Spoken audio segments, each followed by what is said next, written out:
नमस्कार प्रिय छात्र छात्राओं, मैं महेश चंद मीना से आचार्य बाबू शोभाराम राजकीय कला महाविद्यालय अलवर। आज के इस वीडियो में हम अध्ययन करेंगे मृदा निर्माण के बारे में, अर्थात किस प्रकार से धरातल का जो ऊपरी भाग है जिसे हम मृदा के नाम से जानते हैं, उस मृदा की उत्पत्ति होती है, कैसे मृदा का निर्माण होता है। तो सबसे पहले मृदा की आप परिभाषा देखिए कि मृदा किसे कहते हैं। मृदा भूतल पर विशिष्ट प्रकार के जैविक एवं अजैविक तत्वों व पदार्थों के ऐसे समूह को कहते हैं जो कि किसी स्थान पर वर्षों तक रहते हुए विशिष्ट रासायनिक क्रियाओं के माध्यम से भूतल की ऊपरी परत का निर्माण करती है। तो ये मृदा की परिभाषा है। इसमें हमें बताया गया है कि मृदा जैविक तथा अजैविक तत्वों का एक समूह है, अर्थात इसके अंदर जीवाश्म भी मिल सकता है, वनस्पति के अंश भी होते हैं और खनिज पदार्थों का मिश्रण भी होता है। तो जीवाश्म, वनस्पति तथा खनिज पदार्थों का ये एक ऐसा मिश्रण है जो कई वर्षों से धरातल के ऊपरी भाग में पाया जाता है और विभिन्न रासायनिक क्रियाओं के माध्यम से इसमें लगातार क्रियाएं चलती रहती। जो मृदा है वो धरातल के केवल कुछ सेंटीमीटर का जो ऊपरी भाग है, केवल उसी ऊपरी भाग में पाई जाती है। जैसे जैसे आप गहराई की ओर चलते जाते हैं वैसे वैसे मृदा के जो कणों का आकार है वो लगातार मोटा अथवा बड़ा होता जाता है, अर्थात मृदा की जगह कंकड़, पत्थर, बड़े खनिज पदार्थ ये आने लगते हैं। तो मृदा का जो वजन होता है उस वजन में लगभग 90% खनिज होते हैं और शेष जो 10% है वो 10% में जीवों का अंश अथवा वनस्पति के अंश यहाँ पर पाए जाते हैं। ये एक चार्ट है, उस चार्ट के माध्यम से हम बता रहे हैं कि किस प्रकार से मृदा का निर्माण होता है। जैसे दाईं तरफ से आप इस चार्ट का अध्ययन शुरू कीजिए क्लाइमेट से। क्लाइमेट अर्थात जलवायु। तो जिस स्थान पर जैसी जलवायु पाई जाती है उस स्थान पर उसी के अनुसार, जलवायु के अनुसार ही मृदा का वहाँ पर निर्माण होता है। तो मृदा किस स्थान पर कैसी मृदा पाई जाएगी, उसका जो सबसे ज़्यादा बड़ा फैक्टर है उसको कंट्रोल करने वाला वो है उस स्थान की जलवायु।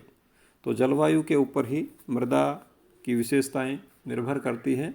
जैसी जलवायु होगी उसी के अनुसार वहाँ की मृदा वहाँ पर पाई जाती है। तो देखिए, जलवायु से जब हमारा चार्ट हम प्रारंभ करते हैं तो उसके बाद में जलवायु के बाद में आ रहा है हमारा नीचे की ओर चलते हैं सबसे पहले चार्ट में। तो जलवायु के बाद में है वेजिटेशन अर्थात वनस्पति। तो जो जलवायु है वो जलवायु हमारी वनस्पति को प्रभावित करती है और वनस्पति का से आगे है ह्यूमस, अर्थात वनस्पति का जब विघटन होता है तो वनस्पति के विघटन से बनता है ह्यूमस और उसी ह्यूमस के विघटन से निर्माण होता है सॉइल का अथवा मिट्टी का, मृदा का। इसी प्रकार से अब आप जलवायु के ऊपर वाले पार्ट में चलिए। तो जलवायु के द्वारा जिस स्थान की जिस प्रकार की जलवायु होती है वह जलवायु चट्टानों के विघटन को प्रभावित करती है। उष्णीय क्षेत्र में, मरुस्थलीय क्षेत्र में, शीत क्षेत्र में अलग अलग प्रकार से जो अपर्दन की क्रिया है वो अपर्दन की क्रिया नियंत्रित होती है जलवायु के द्वारा। तो जलवायु जो है वो आपकी चट्टानों के विघटन को नियंत्रित करती है और चट्टानों का विघटन या चट्टानों का जो टूटना फूटना है उस टूटने फूटने से खनिज मृदा का निर्माण होता है और उसी खनिज मृदा के और अधिक विघटन से मृदा का यहाँ पर निर्माण होता है।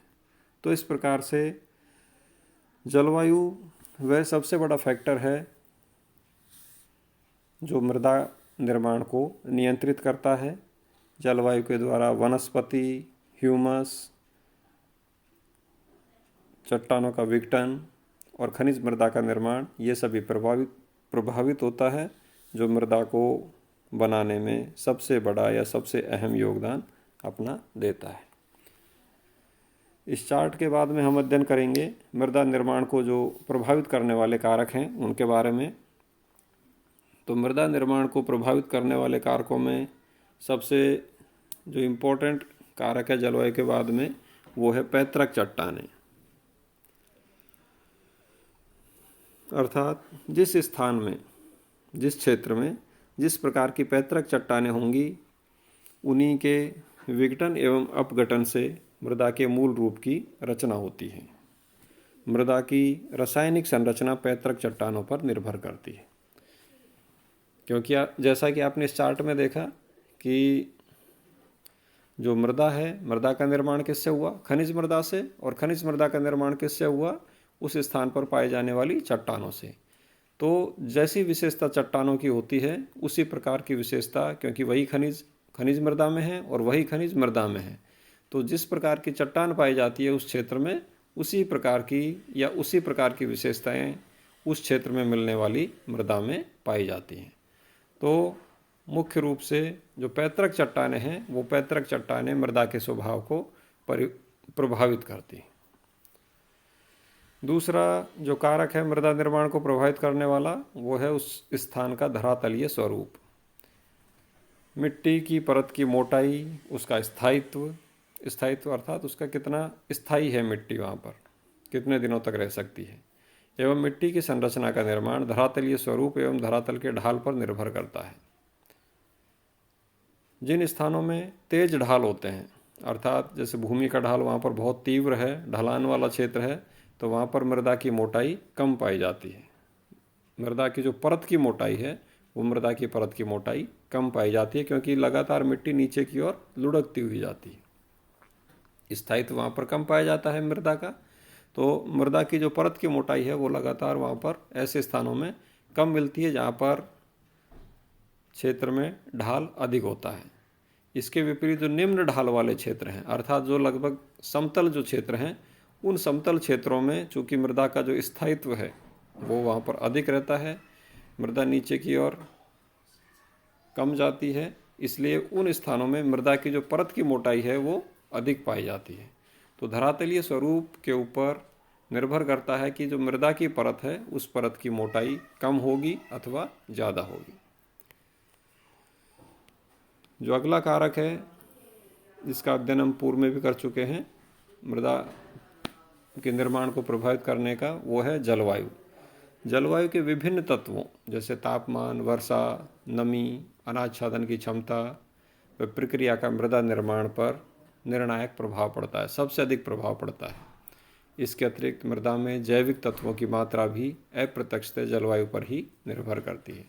तो जैसा कि हमने चार्ट का अध्ययन किया था, चार्ट के अध्ययन में अभी हमने देखा कि मृदा किस प्रकार, वो जलवायु किस प्रकार से चट्टानों के विघटन को अथवा वहाँ पर पाए जाने वाली वनस्पति और जीवाश्म को प्रभावित करता है। तो उसी प्रकार से इन्हीं सभी क्रियाओं के माध्यम से जलवायु का सबसे अधिक प्रभाव पड़ता है मृदा के निर्माण के ऊपर।